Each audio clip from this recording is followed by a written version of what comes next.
Sasa mimi nauliza, ni mimi ndio natoa Christmas ama nyinyi ndio mngenipatia Christmas? Nani anapatia mwingine? Mimi ndio nimekujia Christmas. Ama namna gani? Thank you so much for choosing Mukwa Times. After the Anglican Church and Catholic Church turned to be very strict to the politicians, plus many other churches across the country, now William Ruto has turned to AIPCA. Kuna wengine walikuwa wanasema ati president wetu Ruto asahau kura Mount Kenya.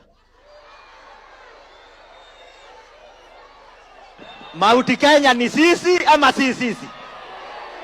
Ni sisi tunakura ama si sisi?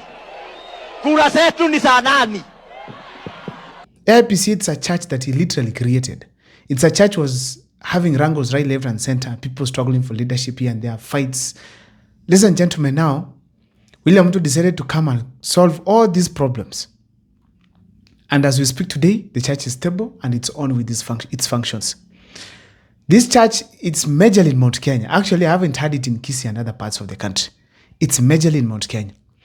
And this is the church that is now taking President William Ruto to Mount Kenya.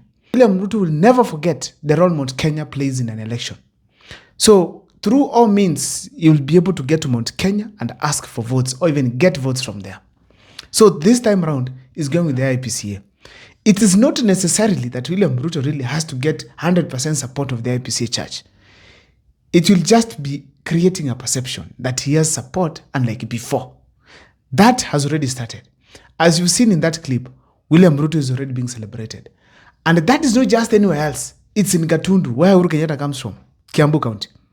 Ladies and gentlemen, without much wasting of time, I was able to make some observations about that particular function of William Ruto in Kiambu, and that's what I want to take you through on this particular video. But before I do so, if this is the first time you're watching my videos at Mukwa Times, kindly take a second or two, subscribe, like, and comment, because that is the best support you can always give this channel.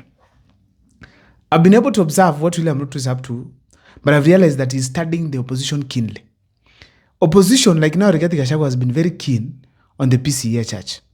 And the PCA church, it has not been very vocal politically. It is not driving the masses, let's say that. The people who have the say here, it's Anglican, Catholic, and so it has not been very vocal as such. Fine, Gachagua gets an opportunity to interact with the people, but the fact remains it is not a big church when it comes to political game. Now, William Ruto has decided to create his to ensure that he outsmarts Gachagua completely, and that is the plan. By ensuring that there is proper publicity of what he does there, proper marketing of the church, proper marketing of the messaging, which was very essential. That's why the bishop, when he spoke, his message was very clear outside here, supplied by all over by bloggers to ensure at least that William Ruto has created a perception that he is getting support within the Mount Kenya region. Kwa hivyo, ni hakikisho kwa rais wetu. Yule alikuwa anasema hatuwezi, tumwambie asubuhi na mapema tutakuwa tumevoti rais wetu aendelee na kasi. So William Ruto sat down and observed there's a weakness. Gachagua is just going to one church. Opposition, they're not specific. Matiang'i from SD is not supportive. Then if we go to Catholic, they are quiet. So let him get to the church. So he's going back to the same script he had back in 2022. And if opposition is not careful, there is no miracle. There's no miracle in the Kenyan politics. These things that you see, going to the church, being with the people, greeting people in the streets, having chai somewhere, doing this and that, those are the things that are going to make William Ruto president if people are not careful. Those small things. Secondly, I was able to also learn that William Ruto is getting some support from the grassroots by non-church leaders. I mean this, MCAs. Na kwa sababu mimi ni former MCA, kwa sababu hawezi ongea wote, watasimamiwa na MCA mmoja ambao ndio viongozi wao, ambaye tulikuwa MCA na yeye, anaitwa Mheshimiwa Musheke, ambaye ni leader of majority. Mheshimiwa Musheke. These MCAs, all of them have decided they are going to back William Ruto because they attended his function. when you see such kind of a mass, such kind of a huge number going to William Ruto's side, that means very well William Ruto has started his politics in Mount Kenya. Kanisa atazienda. Kanisa atafika within the Mount Kenya region. Now, through the MCAs, William Ruto is going to reach to the ground. And the influence is changing day by day. We've had presidential candidates going to Kiambu. For instance, Matiang'i. How many MCAs do you see there? We've seen Gachagua go to these functions. How many MCAs do you see there? We've seen people go to those functions. How many leaders elected who come on board? It's only William Ruto who's been able to showcase that, which is a clear indication that the opposition should not sleep, and probably they were sleeping somewhere. I saw some polls, William Ruto leading, and I'm going to do an extensive video on that. But the fact remains, ladies and gentlemen, the opposition must wake up. Those are clear indication that there's some delusion that is taking place in Mount Kenya. Some delusion somewhere. From a certain angle, there's a way the ground is getting neutralized day by day.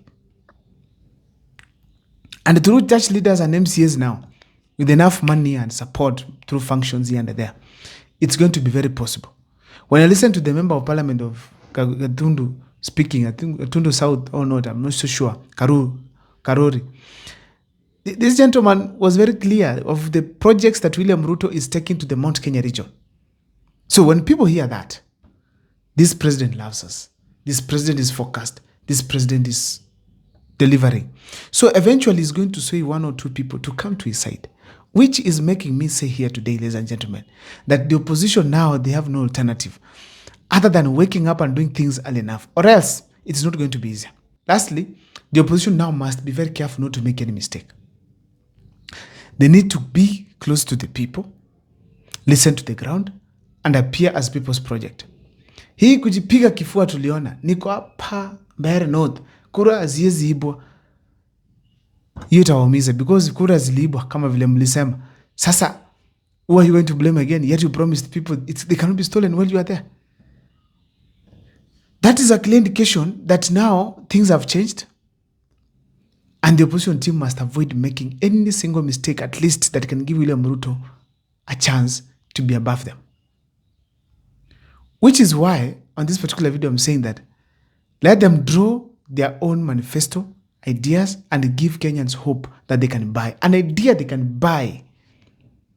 Something that they can be able to buy, at least with it to the Mwananchi. But right now, if they go empty-handed, just like that, to speak to the people, go tell the challenge. Some of these challenges that people are saying, especially politicians. I was listening to Matiang'i there, explaining how Kuria land is being taken, how the Kakamega land is being taken, and how many others are there. Those things, the common Mwananchi know them.